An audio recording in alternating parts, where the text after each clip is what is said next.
Kung hindi dancer, singer. Yan ang madalas mag-viral ngayon. Pero narinig nyo na ba ang kwento ng 9 years old na bata na nag-viral dahil nagtayo siya ng isang rescue center para sa mga palaboy na aso-pusa? Narito ang kanyang inspiring na kwento.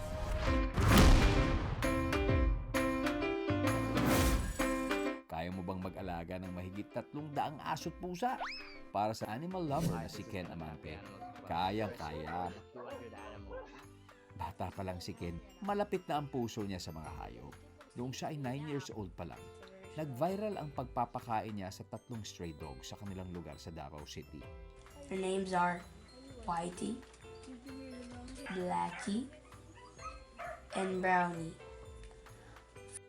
Dahil maraming natuwa sa ginawa ni Ken, bumaha ng donasyon mula sa netizens. Dito na nag-decide si Ken at ng kanyang pamilya na itayo noong 2014 ang Happy Animals Club.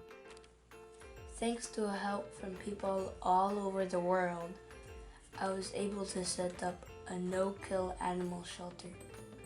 It's called the Happy Animals Club. Pero noong 2023, ang Happy Animals Club nabulabog. Ipinasara ito ng Davao City Health Office matapos daw ireklamo ng kapitbahay. Ang buong kwento, 3 dekada nang nagre-rescue ng stray animals ang Happy Animals Club sa Davao City. Kaya't hindi akalain ni Ken nahahantong sa pagpapasara sa shelter ang reklamo ng isa nilang kapitbahay. Masangsang na amoy at ingay ng mga aso ang reklamong inihain ng kapitbahay ng Happy Animals Club sa Davao City Health Office.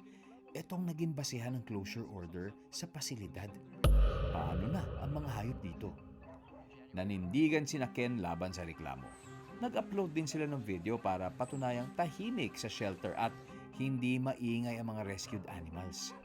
Matapos magsagawa ng re-investigation, pinabura ng Davao City Health Office ang animal shelter.